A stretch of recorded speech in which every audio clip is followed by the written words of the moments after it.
నమస్కారం. నా మిత్రులకి, శ్రేయోభిలాషులకి అందరికీ కూడా నా శుభాభినందనలు.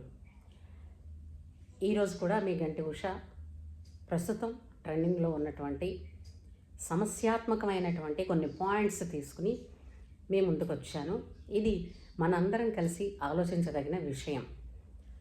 మనకి యూట్యూబ్ ఛానల్స్ చాలా ఉన్నాయి. ఆ యూట్యూబ్ ఛానల్స్లో కొన్ని ఛానల్స్ ప్రత్యేకంగా మానవతా దృష్టితో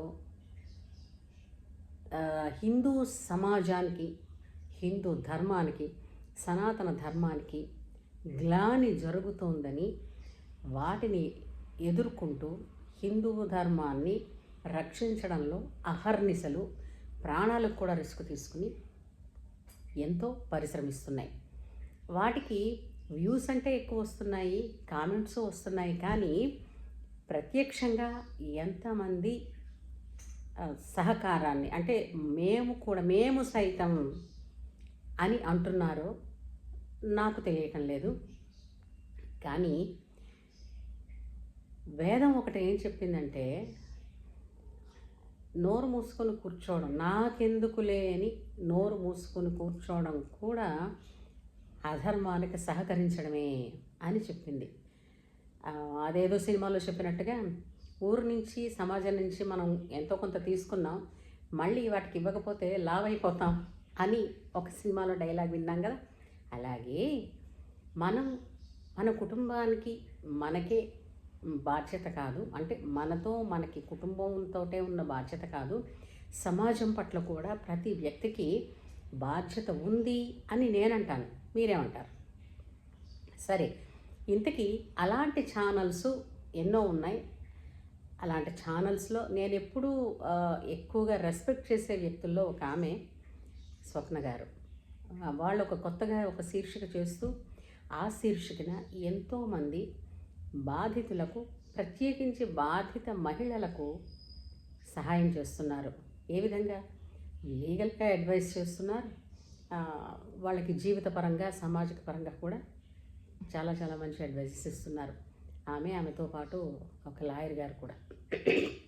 చాలా మంచి విషయం. అయితే వాళ్ళ వీడియోస్ని నేను ఫాలో అయ్యి చూస్తున్నప్పుడు సహజంగా వకీలు బుద్ధి కదా, నేను కూడా లాయర్నే, ఏమనిపిస్తుంది, ఈరోజు ఒక విషయం విన్నాను. అమ్మాయి పేరు జ్యోతి. జ్యోతో ఏదైతేనేంటి, పేరు ఏదైతేనేంటి, అమ్మాయి 26 సంవత్సరాల పిల్ల 53 సంవత్సరాలున్న వ్యక్తితో రిలేషన్షిప్లో ఉందిట. ఆ రిలేషన్షిప్ అంటే ఏమిటమ్మా అంటే కూడా సరైన అర్థం తెలియదు. రిలేషన్షిప్ అంటే ఏమిటట? నచ్చిన వ్యక్తితో నచ్చినట్టు ఉండడమే. ఎందుకంటే ఆ అమ్మాయి మేజరు కాబట్టి. అయితే వెనకటికి ఎవడో అన్నట్ట, ఈ బంగారం కత్తి నాది, నా ఇష్టం వచ్చినట్టు నేను కోసుకుంటాను అని. తెగేది ఎవడి పీక? ఎవరికి నష్టం?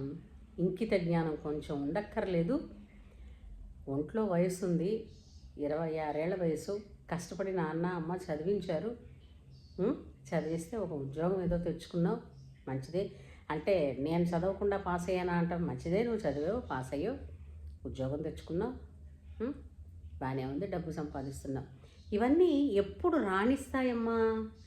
చెక్కితే బొమ్మ, గుళ్ళో పెడితే అసిరమ్మ అంటారు. అలాగా బొమ్మగా ఉన్నాం అనుకో, ప్రతి ఒక్కళ్ళు చెయ్యి వేసి చూస్తారు. అదే గుడిలో విగ్రహంలా ఉన్నాం అనుకో, అమ్మవార్ల, ప్రతి వాళ్ళు చెయ్యి ఎత్తి నమస్కరిస్తారు. అర్థమైందా? ఆడదాని విలువ ఎక్కడుందో అసలు ఏం తెలుస్తుందమ్మా మీకు? ఆ అమ్మాయి జీవితం గురించి వినేసరికి, అంతేకాదు ఆ అమ్మాయి తనని తాను డిఫెన్స్ చేసుకునే విధానం ఉంది చూశారు, ఎంత కోపం వచ్చిందో. అయితే మనకి ఒక పద్యంలో చెప్తారు, కూతురు చెడుదైన మాత తప్పు, కొడుకు చెడువాడైన తండ్రి తప్పు అని ఒకప్పుడు వెనకటికి చిన్నప్పుడు ఒక పద్యం చదివాం. అయితే అది అవన్నీ అలాగే అంటారా, నిజమే అంటారా, వాళ్ళ కర్మ, పిల్లల్ని కన్నాం కానీ వాళ్ళ కర్మల్ని కన్నామా, ఇలాంటివన్నీ చెప్పుకొస్తారు. ఏమండి, తల్లిదండ్రులు మనందరికీ కూడా పిల్లలకి చెప్పాల్సిన సమయంలో కొన్ని చెప్పకపోవడం కూడా మనం చేసిన తప్పేనేమో అని అనిపిస్తూ ఉంటుంది ఇప్పుడు ఇలాంటి పరిస్థితి చూస్తే. ఈ పీజీ సెంటర్స్‌లోనూ లేదంటే హాస్టల్స్‌లోనూ ఉన్న ఆడపిల్లలు ఉద్యోగం కోసం, చదువు కోసం పై ఊళ్ళకెళ్ళిపోయిన ఆడపిల్లల గురించి ఒక్కసారి ఆలోచించండి. వాళ్ళు ఎంతవరకు సేఫ్టీ అని మనం అనుకుంటున్నాం? ఏ విధంగా సేఫ్టీ అని మనం అనుకుంటున్నాం? వాళ్ళ ఆలోచనలని పొల్యూట్ చేసే పరికరాలు, పద్ధతులు, సిట్యుయేషన్స్ ప్రతి క్షణం వైఫైలా వాళ్ళ చుట్టూ తానే తిరుగుతూ ఉంటే వాళ్ళు రక్షణలో ఎక్కడున్నారు? ఎలా అనుకుంటున్నాం? ఆ అమ్మాయి ఒక విషయం చెప్పింది నాకు ఇవాళ చాలా చాలా బాధ అనిపించింది. ఆమె కోసం ఆమె చెల్లెలు కష్టపడుతోంది. అక్క మనసు మార్చుకొని మళ్ళీ సవ్యంగా రావాలి, తల్లిదండ్రులు ఏమిటైపోతారు అని. అయితే ఈ అమ్మాయితో మాట్లాడినప్పుడు అమ్మాయి ఏమిటన్నది విన్నాను నేను. తండ్రిట ప్రేమ చూపించటం లేదుట, ప్రేమగా మాట్లాడటం లేదుట. తండ్రి ప్రేమగా మాట్లాడకపోతే నీవు విచ్చలవిడిగా తిరగవచ్చునని ఏ పుస్తకంలో రాసిందమ్మా? ఎవరు చెప్పారమ్మా అది? తండ్రికి ప్రేమ చూపించడం అంటే ఏమనుకుంటున్నావు? ఎదురుకుండా కూర్చుని అమ్మలు అని చెప్పి మాట్లాడడం ఒక్కటే అనుకుంటున్నారా? మీకోసమే కదా ఆయన బయటికి వెళ్ళి కష్టపడేది, మీకోసం కదా. ఆఫీసర్ల చేత తన ఆఫీస్లో కొలీగ్స్ తోటి చీవాట్లు తినేది. ఎన్నో జరుగుతున్న ప్రమోషన్ వేళకి రాకపోయినా ఏమైనా బాధపడుతున్నారా? అక్కడ ఇంటికి వచ్చి పెళ్ళాన్ని పిల్లల్ని మొహం చూసి హాయిగా అమ్మయ్య నా పిల్లలు బాగున్నారు, చదువుకుంటున్నారు అని తృప్తిగా ఉంటున్నారు కదా. ఏనాడైనా తన బాధలు మీతో పంచుకుంటారా? తల్లిదండ్రులు అన్నవాళ్ళు ఎవరూ కూడా తమ బాధల్ని పిల్లలతో పంచరమ్మా, తమ ఆనందాలని పిల్లలతో పంచుకుంటారు. పిల్లల ఆనందంలో తమ ఆనందాన్ని వెతుక్కుంటారు. ఏం తెలుసు నీకు తండ్రి ప్రేమ అంటే ఏంటో, తల్లి ప్రేమ అంటే ఏంటో? ఎంత మాట అన్నావంటే తండ్రిని, తండ్రి ప్రేమ చూపించకపోతే అసలు నీకు ఒకప్పుడు తెలిసిన ఒక ఈడొచ్చిన తర్వాత అసలు సంప్రదాయంలో ఏముండేది తెలిసిందా? అంటే పెద్ద మనిషి అయిన తర్వాత, అంటే మెచ్యూర్ అయిన ఆడపిల్లని తండ్రి కానీ అన్నదమ్ముడు కానీ చెయ్యి వేసి తాకినది లేదు. అలాంటి సంప్రదాయాలు గల ఇళ్లల్లో పెరిగిన ఆడపిల్లల్ని చూడు, వాళ్ళందరూ గౌరవించబడే స్థితిలోనే ఉన్నారు. అలాగని ఆ ఆడపిల్లలు తండ్రి అన్నదమ్ముడు ప్రేమ చూపించలేదని బరి తెగించలేదు నీలాగా. సరే, నాన్న ప్రేమ చూపించకపోతే ఎవడమ్మా అంత నీకన్నా డబల్ వయస్సు ఏం చూసావు? పోనీ ఆస్తిమంతుడా, అట్రాక్షనా, ఇంకేదన్నా ఏంటుంది అట్రాక్షన్? నా పర్సనల్ లైఫ్ అని ఒక్క మాట నువ్వు అనేస్తున్నావు. అతనికి వివాహితుడు, పిల్లలు ఉన్నారు. ఆయన అంటే ప్రాక్టికల్గా మాట్లాడితే నువ్వు వచ్చావు కాబట్టి, నువ్వు ఇష్టపడ్డావు కాబట్టి ఈ రిలేషన్ కోసం వచ్చానంటాడు. ఏ క్షణానైనా ఇది నాది కాదనుకుని చెప్పి ఆయన వెళ్ళిపోవచ్చు. ఎందుకు అంటే ఆయనకి సంసారం ఉంది, ఒక గౌరవప్రదమైన కుటుంబం ఉంది. ఇప్పుడు తెగిపోయిన గాలిపటంలా అయిపోయింది ఎవరు? నువ్వు, నీలాంటి ఆడపిల్లలు. తల్లిదండ్రుల్ని నిందించే ముందు మనం ఎలా పెరిగాం, ఎలా ఉంటున్నాం, మన కోసం తల్లిదండ్రులు ఏం చేస్తున్నారన్న ఆలోచించు. అవును అన్నట్టు నువ్వు 2 నెలలు ప్రెగ్నెన్సీని కూడా అబార్షన్ చేయించుకున్నావు అని చెప్పేసి విన్నాను. అమ్మ, ఎదిగిన పిల్లవి, నీకోసం నీకు బట్టలు కొన్నారు, తిండి పెట్టారు, అక్షరాభ్యాసం చేయించారు, చదువు చెప్పించారు. రేపొద్దున నీ పెళ్ళికి కూడా తాపత్రయపడుతున్న తల్లిదండ్రులని ఏం ప్రేమ చూపించారు అంటున్నావు. అసలు కన్నే తెరవకుండా ప్రపంచంలోకి వద్దామని ప్రయత్నించిన నీ కడుపులో బిడ్డని నువ్వేం చేసావు? భ్రూణహత్య చేసావు. అబార్షన్ లీగలైజ్డ్ అయింది కాబట్టి నువ్వు బతికిపోయావు. లేదంటే నువ్వు చేసింది హత్య కాదా? వయస్సు వేడి మీద ఉన్నందుకు నీకు తెలియటం లేదు. చేసింది చాలా తప్పు.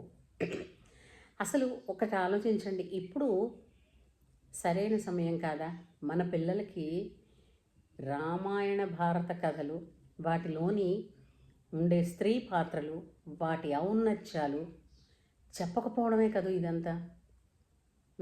తల్లిదండ్రులు మనందరం కలిసి మళ్ళీ ఆ సాంప్రదాయాన్ని తిరిగి తీసుకురావాలంటే ముందు మనం మారదాము.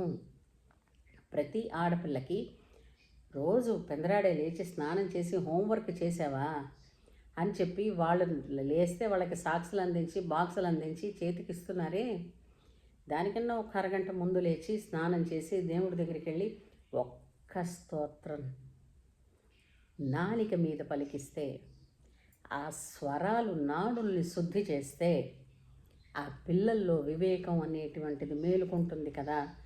ఈ ప్రయత్నం ఎందుకు చేయకూడదు? మీరేమిటి మనమేమిటి అందరం కలిసి చేయాలి.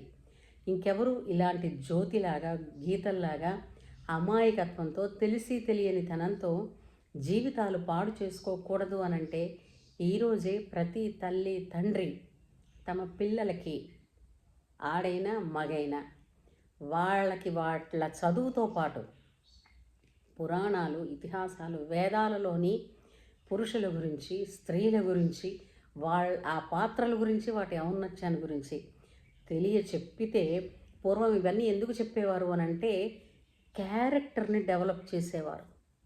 సీతాదేవి గురించి చెప్పినప్పుడు, అనసూయమాత గురించి చెప్పినప్పుడు, సుకన్య గురించి చెప్పినప్పుడు, సతీ సుమతి గురించి చెప్పినప్పుడు స్త్రీ ఎలా ఉండాలి, ఎలా నడుచుకోవాలి, ఎలా ధైర్యాన్ని చూపించాలి. ఉభయ భారతి ఆది శంకరాచార్యుల వారితోటే ఆవిడ ఆర్గ్యుమెంట్కి సిద్ధపడిన మనిషి. ఏమిటి తెలుసు మీకు ఆడదంటే? అలాంటి ఔన్నత్యం ఉన్నటువంటి, శీల వైభవం ఉన్నటువంటి స్త్రీ పాత్రని, అందుకోసమే ప్రపంచం మొత్తం భారత స్త్రీకి లేచి నిలబడి నమస్కరిస్తుంది. మీరు మీ చేతల వల్ల ఆ గౌరవాన్ని కించపరచకండి దయచేసి. నేను ఈ రోజు నుంచి చెప్తున్నాను తల్లిదండ్రులందరికీ కూడా, మళ్ళీ ఈ విశేషమైనటువంటి మన ఇతిహాసాలలో ఉన్న స్త్రీలు, వాటి పాత్ర ఔన్నత్యాలు, ఇవన్నీ నా వంతు నేను తెలుసుకున్నంత మేర, నా పెద్దలు చెప్పినంత మేర నేను చెప్పడానికి సిద్ధపడతాను. నా వీడియోలు మీ పిల్లలకి వినిపించండి. ఉంటాను.